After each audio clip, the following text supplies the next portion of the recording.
لقد اخذ اللہ میثاق بنی اسرائیل، اب یہ بنی اسرائیل کی تاریخ کے کچھ واقعات آ رہے ہیں.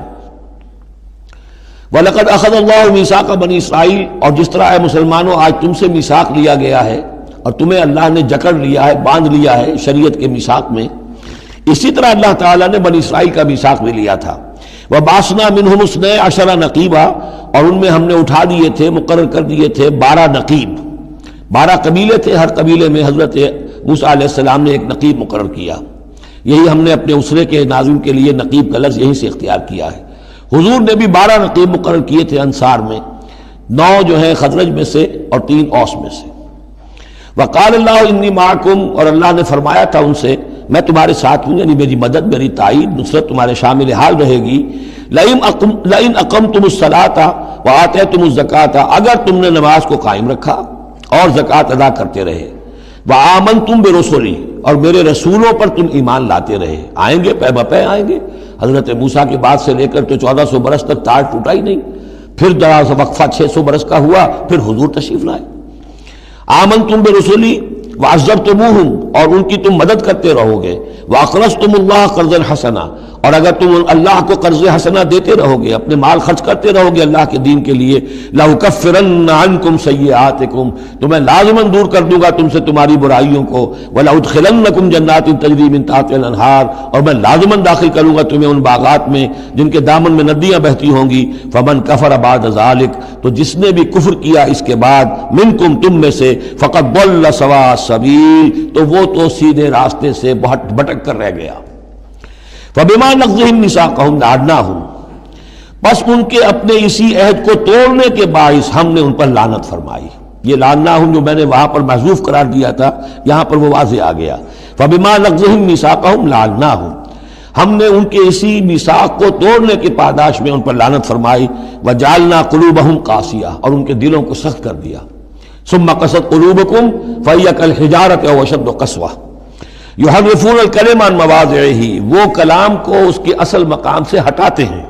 ونسوا حظا مما ذکروا بہ، اور وہ جو کچھ کہ ان کو دیا گیا تھا نصیحت کے طور پر، ہدایت کے طور پر، اس کے اکثر حصے کو بھول گئے یا اس سے فائدہ اٹھانا انہوں نے چھوڑ دیا. ولا تزال تطلع على خائنۃ منہم، اور اے نبی آپ ہمیشہ ان کی طرف سے خیانت کی اطلاعیں پاتے رہیں گے. آپ کو معلوم ہے کہ حضور جیسے ہی مدینے پہنچے تھے تو آپ نے پہلے 6 مہینے میں جو 3 کام کیے، کنسولیڈیشن اپنی پوزیشن کی مدینہ منورہ میں، ان میں سے ایک یہ بھی تھا کہ یہود کے 3 قبولوں سے معاہدے کر لیے. جوائنٹ ڈیفنس آف مدینہ، کہ اگر مدینے پر حملہ ہوگا تو مل جل کر دفاع کریں گے. لیکن یہ کہ اس کے بعد یہ ہر قبیلہ ایک ایک کر کے غداری کرتا رہا، تو یہ حضور سے کہا جا رہا ہے وَلَا تَزَالُ تَطَّلِعُ عَلَىٰ خَائِنَةٍ مِّنْهُمْ، ان کی طرف سے خیانتیں ہوتی رہیں گی، ہر وقت ہوتی رہیں گی. الا قلیلا منہم، سوائے ان میں سے چند کے، کچھ لوگ شریف بھی ہوں گے. فاعف عنہم واصفح، تو ابھی درگزر کیجئے اور ذرا معاف کیجئے. ان اللہ یحب المحسنین، یقیناً اللہ تعالی احسان کرنے والوں کو پسند فرماتا ہے. ومن الذین قالوا انا نصارى اخذنا میثاقهم، اور ان لوگوں سے بھی جنہوں نے یہ کہا کہ ہم نصارہ ہیں، ہم نے ان کا بھی میثاق لیا. اخذنا میثاقهم فنسوا حظا مما ذکروا، تو وہ بھی بھول گئے بڑا حصہ اس کا جو نصیحت انہیں کی گئی تھی، یا بھول گئے اس نصیحت سے فائدہ اٹھانا. فَأَغْرَيْنَا بَيْنَهُمُ الْعَدَاوَةَ وَالْبَغْضَاءَ إِلَىٰ يَوْمِ الْقِيَامَةِ، تو ہم نے ڈال دی ان کے مابین دشمنی اور بغض قیامت کے دن تک. عیسائیوں میں تو خاص طور پر ایک تو ہے عیسائی اور یہودیوں کے درمیان جو دشمنی رہی ہے، یہ جو ہمارا دور ہے اصل میں اس میں عارضی طور پر صورتحال تبدیل ہو گئی ہے. لیکن واقعہ یہ ہے کہ پورے 2000 برس تک، لگ بھگ 100 برس نکال دیجئے تو 1900 برس تک شدید دشمنی رہی ہے یہودیوں اور عیسائیوں کے درمیان. کیونکہ عیسائی سمجھتے تھے کہ جسے ہم خدا سمجھتے ہیں اس کے قاتل یہ ہیں، انہوں نے سولی چڑھایا ہے. یہودی سمجھتے تھے کہ کافر جو تھا، مرتد جو تھا، جادوگر تھا، ولد الحرام تھا، ولد الزنا تھا، اسے یہ خدا کا بیٹا بنائے پھرتے ہیں. اب یہ اس قدر یعنی کنٹراسٹ ہے اتنی ایک دوسرے کے خلاف کہ ان کے اندر کوئی پوائنٹ آف میٹنگ ہے ہی نہیں، شدید دشمنی رہی. اسی طریقے سے عیسائیوں کے اندر پھر جو فرقے بنے ہیں اور ان میں جو خانہ جنگی ہوئی ہے، پوری انسانی تاریخ اس کی مثال پیش کرنے سے قاصر ہے. ایک اتنی موٹی کتاب لکھی ایک صاحب نے، لندن میں ہے، بلڈ آن دی کراس، صلیب پر خون. وہ جو کتاب ہے وہ بتاتی ہے، میں حیران رہ گیا پڑھ کر، ہم لوگ نہیں واقف ہیں ان کی تمام چیزوں سے، یورپ میں جو کچھ ہوتا رہا ہے عیسائیوں کے فرقوں کے مابین، کیتھولکس اور پروٹیسٹنٹس کے درمیان، اس کی ہلکی سی جھلک اب بھی آئرلینڈ میں نظر آتی ہے کسی طریقے سے۔ ہمارے ہاں شیعہ سنی فساد کبھی نہیں ہوا عثمانی میں، کہیں محرم کے موقع پر ہو جاتا تھا، ان دنوں وہ سیاسی معاملات زیادہ ہو گئے ہیں، ورنہ فساد کی نوبت بہت کم آئی، بہت کم، لیکن خونریزی، قتل اور غارت گری جو وہاں ہوئی ہے اس کی کوئی مثال نہیں دنیا میں۔ فَأَغْرَيْنَا بَيْنَهُمُ الْعَدَاوَةَ وَالْبَغْضَاءَ إِلَى يَوْمِ الْقِيَامَةِ، ہم نے ڈال دی ان کے مابین دشمنی اور بغض قیامت تک کے لیے۔ وَسَوْفَ يُنَبِّئُهُمُ اللَّهُ بِمَا كَانُوا يَصْنَعُونَ، اور پھر اللہ تعالیٰ جتلا دے گا انہیں قیامت کے دن جو کچھ وہ کرتے رہے تھے۔ یا اہل الکتاب قد جاءکم رسولنا، اب یہ وہی انداز ہے جو سورہ نساء کے آخر میں تھا، اے کتاب والو قد جاءکم رسولنا، آ گیا ہے تمہارے پاس ہمارا رسول صلی اللہ علیہ وسلم، یبین لکم کثیرا مما کنتم تخفون، جو ظاہر کر رہا ہے تم پر اکثر وہ چیزیں جو کو تم چھپا رہے تھے، من الکتاب، کتاب میں سے، ویعفو عن کثیر، ابھی بہت سی چیزوں سے تو درگزر بھی کر رہا ہے، تمہارے سارے بھانڈے نہیں پھوڑے اس نے۔ قد جاءکم من اللہ نور و کتاب مبین، آ چکا ہے تمہارے پاس اللہ کی طرف سے نور بھی اور روشن کتاب بھی۔ یہ مقام قرآن کا ایسا ہے کہ یہاں نور سے مراد احتمال میں حضور کی شخصیت بھی ہو سکتی ہے۔ وہاں میں نے کہا تھا انزلنا الیکم نورا مبینا، نازل کر دیا ہے تمہاری طرف ایک روشن نور، وہاں اس سے مراد قرآن بنتا ہے، اس لیے کہ حضور کے لیے لفظ انزلنا یہ صحیح نہیں، اس پر منطبق نہیں ہو سکتا بعثت کے لیے، لیکن یہاں جاءکم من اللہ نور و کتاب مبین، یہ بھی معنی ہو سکتے ہیں کہ نور بھی قرآن کو کہا گیا ہو، اور واو جو ہے یہ واو تفسیری ہو، آ گیا ہے تمہارے پاس نور یعنی کتاب مبین، یہ بھی معنی ہو سکتے ہیں، احتمال یہ بھی ہے، لیکن یہ کہ یہ احتمال بھی موجود ہے کہ یہاں نور سے مراد محمد الرسول اللہ صلی اللہ علیہ وسلم کی ذات مبارکہ ہو، اور اس سے مراد حضور کی روح ہے، روح پر نور ہے، اور اس اعتبار سے کہ حضور کی روح جو ہے اور آپ کی روحانیت آپ کے پورے وجود کے اوپر غالب تھی، چھائی ہوئی تھی، لہذا آپ کو مجسم نور بھی کہا جا سکتا ہے، یہ صرف یوں سمجھیے استعارے کا انداز ہے، اس میں کوئی حرج کی بات نہیں۔ قد جاءکم من اللہ نور و کتاب مبین یہدی بہ اللہ من اتبع رضوانہ سبل السلام، اس کے ذریعے سے اللہ تعالی رہنمائی فرماتا ہے ان کی جو اس کی رضا کے جویا ہیں، متلاشی ہیں، سلامتی کے راستوں کی ہدایت فرماتا ہے، وَيُخْرِجُهُم مِّنَ الظُّلُمَاتِ إِلَى النُّورِ، اور نکالتا ہے انہیں اندھیروں سے روشنی کی طرف بِإِذْنِهِ، اپنے حکم سے، وَيَهْدِيهِمْ إِلَىٰ صِرَاطٍ مُّسْتَقِيمٍ، اور ان کی رہنمائی فرماتا ہے، ہدایت دیتا ہے انہیں سیدھے راستے کی طرف۔ قَدْ كَفَرَ الَّذِينَ قَالُوا إِنَّ اللَّهَ هُوَ الْمَسِيحُ ابْنُ مَرْيَمَ، یقیناً کفر کیا انہوں نے جنہوں نے کہا اللہ ہی مسیح ابن مریم ہے۔ دیکھیے حضرت عیسیٰ کے بارے میں یہ دو عقیدے رہے ہیں ان کے ہاں، ایک ہے گاڈ انکارنیٹ، اوتار کا عقیدہ جو ہندوؤں میں بھی ہے، رام چندر جی خدا کے اوتار، کرشن جی مہاراج خدا کے اوتار، یعنی خدا خود ہی انسانی شکل میں ظہور کر لیتا ہے۔ اسی طرح کا گاڈ انکارنیٹ کا کانسیپٹ عیسائیوں میں بھی رہا ہے، اور خاص طور پر جیکوبائٹس جو ان کا فرقہ رہا ہے وہ سختی کے ساتھ اس پر قائل تھا کہ اصل میں اللہ ہی نے حضرت مسیح کی شکل میں دنیا میں ظہور فرمایا ہے۔ لقد کفر الذین قالوا ان اللہ هو المسیح ابن مریم، ان لوگوں نے بھی کفر کیا جنہوں نے کہا کہ اللہ ہی ہے، مسیح ابن مریم جو ہے حقیقت میں اللہ ہی ہے جو اس شکل میں ظاہر ہوا ہے۔ قل فمن یملک من اللہ شیئا، تو ان سے پوچھئے کہ کون ہے جسے اختیار ہو اللہ کے مقابلے میں کچھ بھی، ان ارادہ یہلک المسیح ابن مریم، اگر وہ ہلاک کرنا چاہے مسیح ابن مریم کو، وامہ، اور اس کی ماں کو بھی، مریم کو بھی، ومن فی الارض جمیعا، اور جو بھی زمین میں ہے ان سب کو ہلاک کرنا چاہے تو کون اس کا ہاتھ روک لے گا؟ وللہ ملک السماوات والارض وما بینہما، اور اللہ ہی کے لیے ہے بادشاہی آسمانوں کی اور زمین کی اور جو بھی کچھ ان دونوں کے مابین ہے۔ یخلق ما یشاء، وہ تخلیق فرماتا ہے جو چاہتا ہے، واللہ علی کل شیء قدیر، اللہ ہر چیز پر قادر ہے، جو چیز چاہتا ہے تخلیق فرماتا ہے۔ آدم کو تخلیق فرمایا، عیسیٰ کو تخلیق فرمایا، یحییٰ کو تخلیق فرمایا، اعجاز کے اور معجزہ ہونے کی مختلف شکلیں ہیں۔ وقالت الیہود والنصارى نحن ابناء اللہ واحباؤہ، اور یہ یہودی اور نصرانی کہتے ہیں ہم تو اللہ کے بیٹے ہیں، یعنی بیٹوں کے مانند، لاڈلے، واحباؤہ، اس کے بڑے چہیتے ہیں، پیارے ہیں۔ قل فلم یعذبکم بذنوبکم، تو ان سے کہیے کہ پھر وہ تمہیں عذاب کیوں دیتا رہا ہے تمہارے گناہوں کی پاداش میں؟ اللہ کی اولاد ہو، چہیتے ہو، نبوکدنضر کے ہاتھوں تمہیں پٹوایا، 6 لاکھ تمہارے قتل ہوئے، تمہارا ہیکل اول جو ہے وہ شہید ہوا، ایسیرینز کے ہاتھوں تمہاری سلطنت اسرائیل ختم ہوئی، پھر تمہیں یونانیوں نے رگڑا، پھر تمہیں جو ہے رومیوں نے جو ہے کس طریقے سے تمہیں ایذائیں پہنچائیں، اور تمہارا دوسرا جو ہیکل بنایا تھا وہ بھی گرا دیا۔ ایسے ہی لاڈلے ہوتے ہیں اللہ کے؟ یا اللہ اتنا ہی لاچار ہے، بیچارہ ہے، عاجز ہے؟ قل فلم یعذبکم بذنوبکم بل انتم بشر ممن خلق، نہیں، تم بھی انسان ہو جیسے کہ اور انسان اس نے بنائے ہیں۔ یغفر لمن یشاء، وہ جس کی چاہتا ہے بخشش فرماتا ہے، ویعذب من یشاء، جس کو چاہتا ہے سزا دیتا ہے۔ وللہ ملک السماوات والارض، اور آسمانوں اور زمین کی کل بادشاہی اللہ ہی کے لیے ہے، وما بینہما، اور جو کچھ ان دونوں کی مابین ہے ان کی بھی، وإلیہ المصیر، اور اسی کی طرف لوٹ جانا ہے۔ یا اہل الکتاب قد جاءکم رسولنا یبین لکم علی فترۃ من الرسل، پھر وہی بات لیکن یہاں ایک نئے نکتے کے ساتھ آئی ہے۔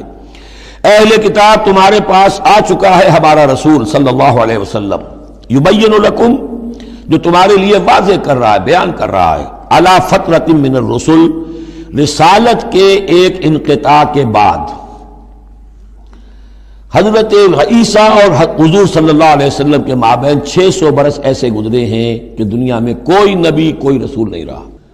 یہ فترت ہے، فترت ہے، وقفہ ہے عارضی، اور پھر حضور کی بعثت، اور پھر فترت دائمی۔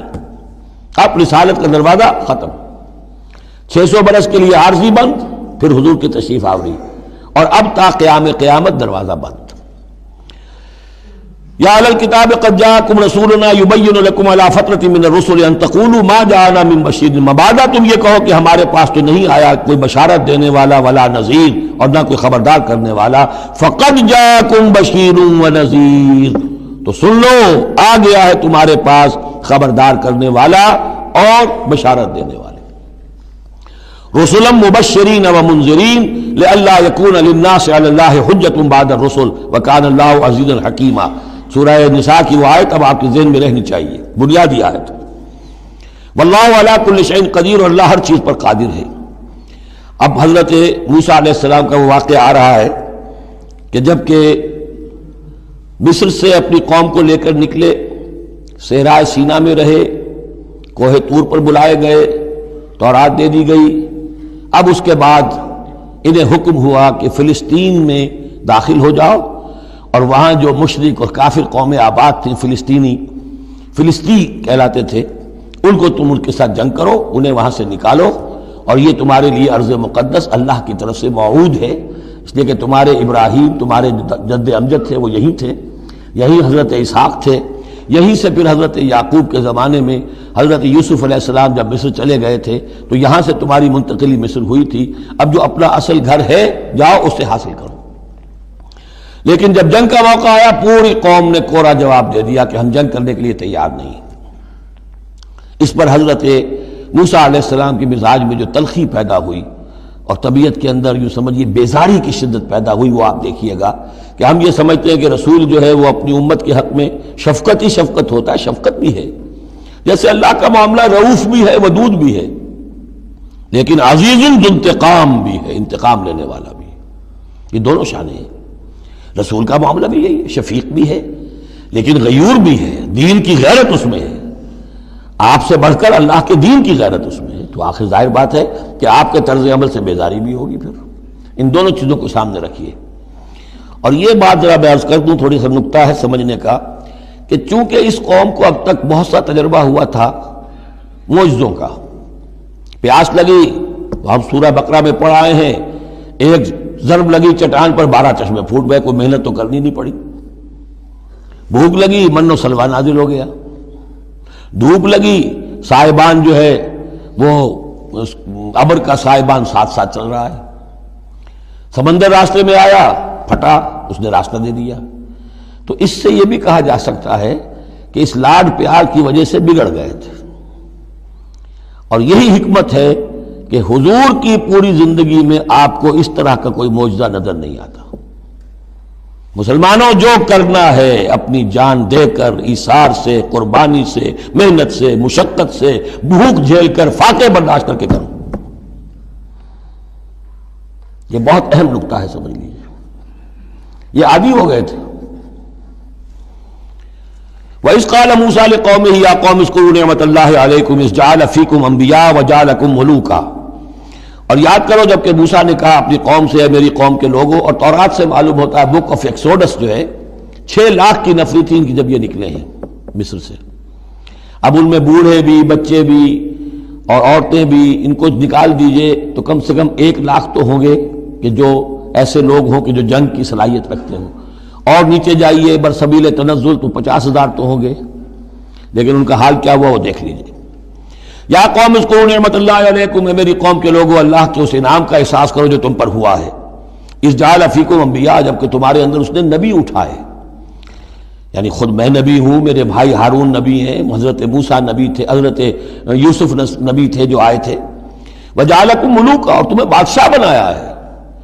بادشاہ بنایا ہے تو ظاہر بات ہے اس وقت تک اگرچہ ان کی بادشاہت تو قائم نہیں ہوئی تھی، ہو سکتا ہے یہ پیشین گوئی ہو کہ جو بتائی جا رہی ہو کہ آئندہ تمہیں اللہ تعالیٰ زمین کی سلطنت بھی اور خلافت بھی دینے والا ہے، جیسے کہ حضرت داؤد اور حضرت سلیمان کے زمانے میں ہوئی۔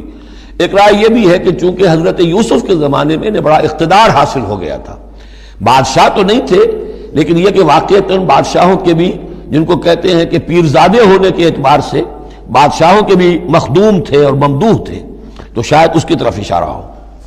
وَآتَاكُم مَّا لَمْ يُؤْتِ أَحَدًا مِّنَ الْعَالَمِينَ، اور تمہیں وہ ساری چیزیں دیں جو پوری دنیا میں تمام جہان والوں میں کسی کو نہیں دی۔ یا قوم ادخلوا الارض المقدسۃ التي كتب اللہ لکم، اے میری قوم کے لوگوں اب داخل ہو جاؤ اس ارض مقدس میں، اس فلسطین میں جو اللہ نے تمہارے لیے لکھ دی ہے، اللہ کا فیصلہ ہے، تمہیں ملے گی۔ ولا ترتدوا على ادبارکم، اور اب اپنی پیٹھوں کے بل نہ واپس نہ پھرنا، فتنقلبوا خاسرین، اگر ایسا کرو گے تو خسارے میں رہو گے۔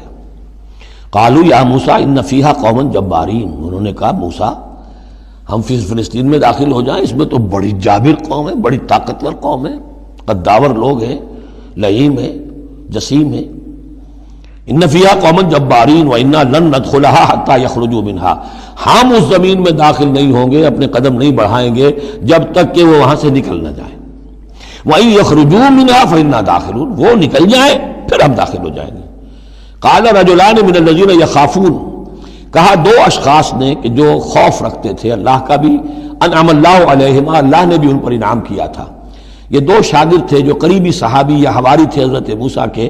یوشع ابن نون تو وہ ہے کہ جو پھر ان کے بعد جانشین بھی ہوئے، اور گمان غالب یہی ہے کہ وہ نبی بھی تھے، اور دوسرے تھے کالب بن یفنہ۔ تو ان دونوں نے اپنے قوم کے لوگوں کو سمجھانا چاہا۔ قال رجلان من الذین یخافون انعم اللہ علیہما ادخلوا علیہم الباب، ہمت کرو دروازے میں ایک دفعہ گھسو تو صحیح۔ فاذا دخلتموہ فانکم غالبون، جب تم داخل ہو جاؤ گے تو غلبہ تمہیں مل جائے گا۔ وعلی اللہ فتوکلوا، اللہ پر توکل کرو، ان کنتم مؤمنین، اگر تم مومن ہو۔ قالوا یا موسیٰ انا لن ندخلها ابدا، انہوں نے کہا موسیٰ ہم تو کبھی بھی، یہ ترجمہ کبھی بھی اصل میں کیا گیا ہے اس مصحف میں بھی، لیکن یہ گرامر کے اندر عربی محاورے میں ابدا، ہرگز ہرگز، ہم ہرگز ہرگز داخل نہیں ہوں گے۔ یا موسیٰ لن ندخلها ابدا، ہم ہرگز داخل نہیں ہوں گے، ما داموا فیہا، جب تک کہ وہ اس میں موجود ہیں۔ فاذهب انت وربک، جاؤ تم اور تمہارا رب، اور یہ میری طرف سے اضافہ کر لیجئے، ساتھ اپنی لٹھیاں بھی لے جاؤ، یہ تمہارا عصا جو ہے اس نے بڑے بڑے کارنامے دکھائے ہیں، یہ بھی ساتھ لے جاؤ۔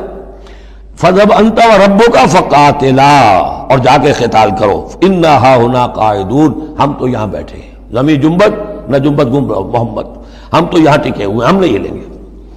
قال رب، اب دیکھیے بیزاری، وہی حضرت موسیٰ سورہ قصص میں آپ واقعہ پڑھیں گے کہ قبطی جو تھا وہ مار رہا تھا ایک اسرائیلی کو، تو اس کی طرف سے پھر مدافعت کرتے ہوئے حضرت موسیٰ نے ایک مکہ رسید کیا اور اس قبطی کی جان نکال دی۔ فَوَقَذَهُ مُوسَىٰ فَقَضَىٰ عَلَيْهِ، اس وقت اتنی محبت اپنی قوم سے، اور اب کیا حال ہے؟ قال رب انی لا املک الا نفسی واخی، انہوں نے عرض کیا پروردگار مجھے تو اختیار نہیں ہے سوائے اپنی جان کے اور اپنے بھائی ہارون کی جان کے۔